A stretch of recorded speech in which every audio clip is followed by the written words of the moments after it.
So welcome, Peter. We so appreciate your leadership and your remarkable transparency and candor and visionary leadership in terms of your work.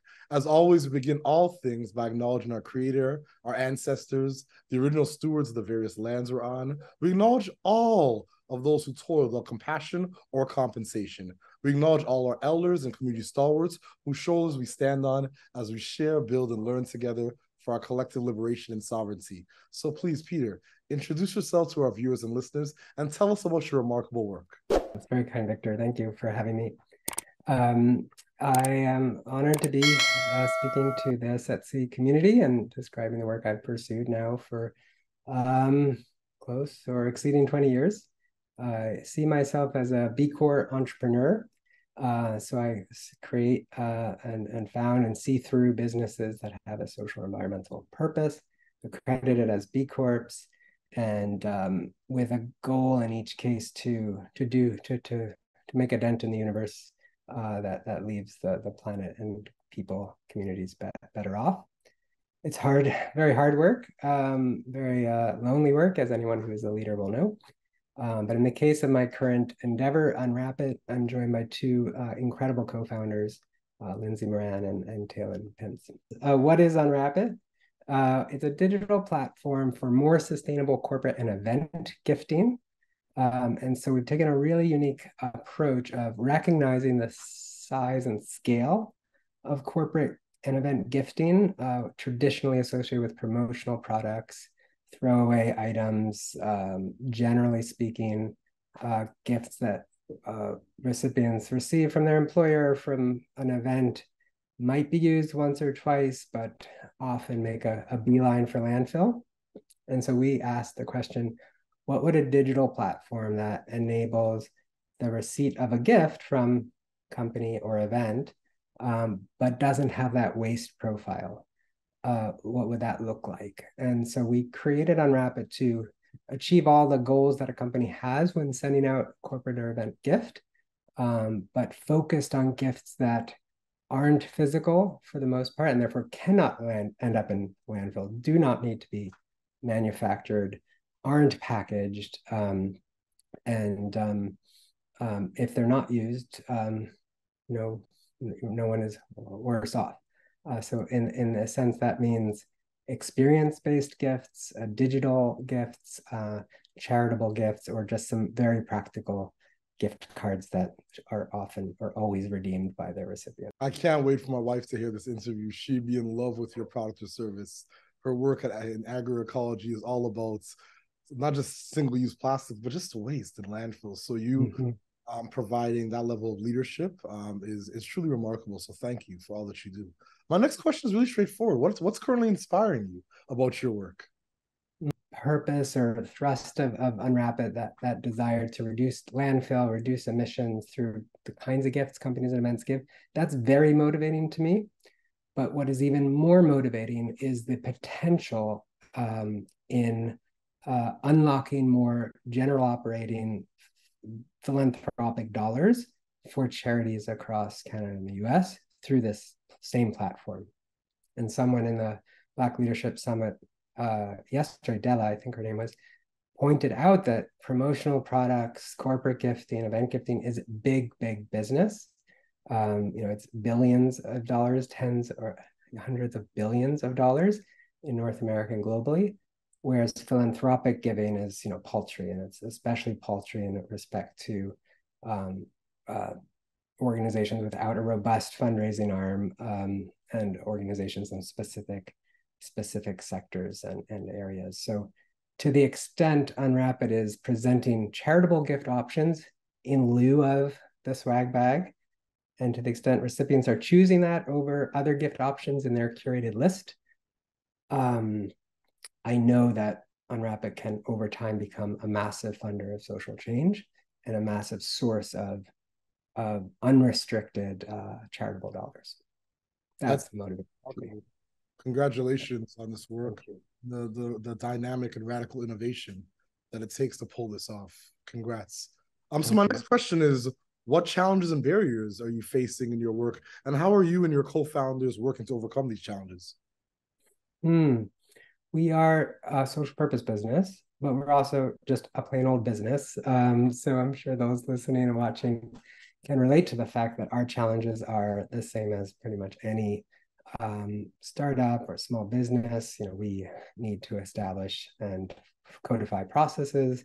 We need to clarify our business proposition and messaging to our target audience. We have to define that target audience. We have to ensure our product remains, robust and innovative and evolving.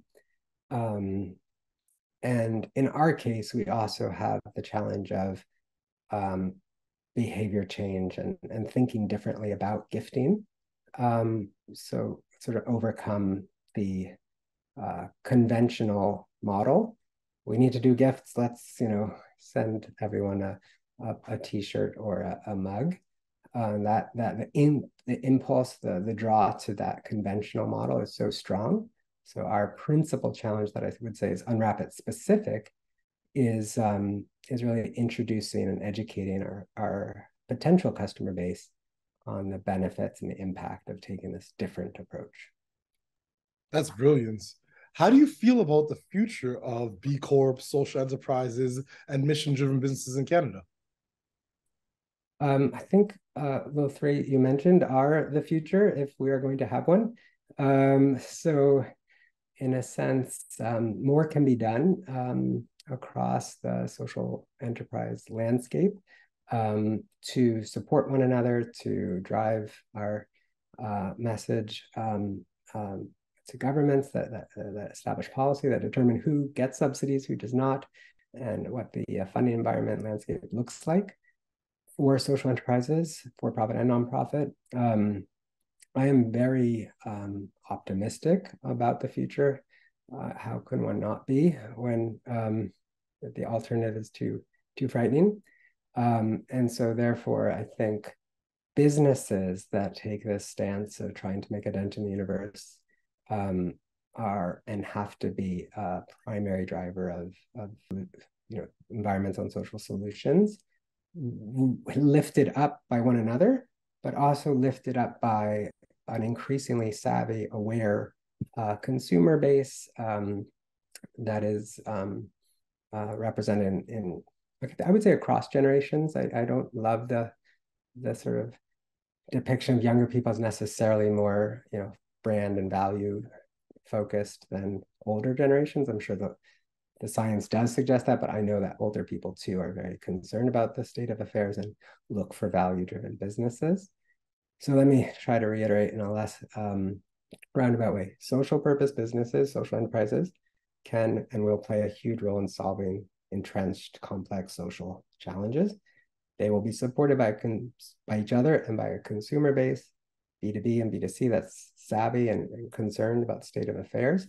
And beneath that, we need movement building. We need robust community level, local level, peer-to-peer level action and mindset change to truly realize the potential of social enterprise. That's incredible. So what is your ultimate goal, and what does success look like and feel like to you and your team? At Unwrapit, we are setting some long-term goals inspired by the EOS model, entrepreneurial operating system model, as recently introduced to it through Jennifer Coldry and her work, bringing the model to small businesses. Our goals outside of any kind of revenue target or team size, your more conventional measures of success, are really to see our impact and be able to speak to it in concrete terms. So X number of donations, gifts claimed across all of our campaigns, producing this level of unrestricted charitable dollars in a 12-month period, or similarly, why carbon emissions avoidance or landfill avoidance or diversion as a result of companies choosing to offer gifts that aren't physical to their recipient groups. So those are our two measures of success or impact. But to achieve any scale there, we need to hit our revenue targets and our margins, and to ensure we're in a strong position to invest in ourselves and to grow the business. Incredible. So this is my second last question, and more of a personal question. It's your 90th birthday party. You're amongst friends and family, loved ones. What do you want to hear about Peter? If I am in company of my friends, close friends, family, people who've helped me in my career and my life, what I want to hear them say about myself, I would love to hear that I was genuine, that I was honest, that I was patient, and that I cared. That's absolutely beautiful. Thank you for that. So my last question, do you have any closing thoughts or call to actions for our listeners and our viewers?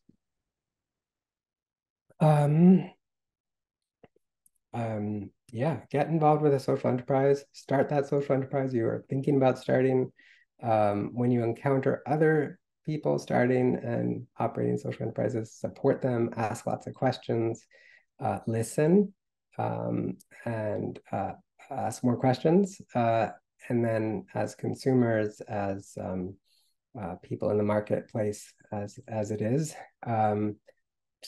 make an intentional effort to seek out that social purpose business, or a business owned and operated by someone facing adversity or from marginalized community. We so appreciate your leadership and remarkable diligence, Peter. And we'll close this interview the way we began, by acknowledging by acknowledging the original stewards of the various lands we're on. We also acknowledge our ancestors. We acknowledge all those who toiled without compassion or compensation. We acknowledge all the elders, the community stalwarts, whose shoulders we stand on as we build, share, and learn together for our collective liberation and sovereignty. Thank you so much, my friend. I appreciate you. Thank you. I appreciate your work, Victor. Thank you.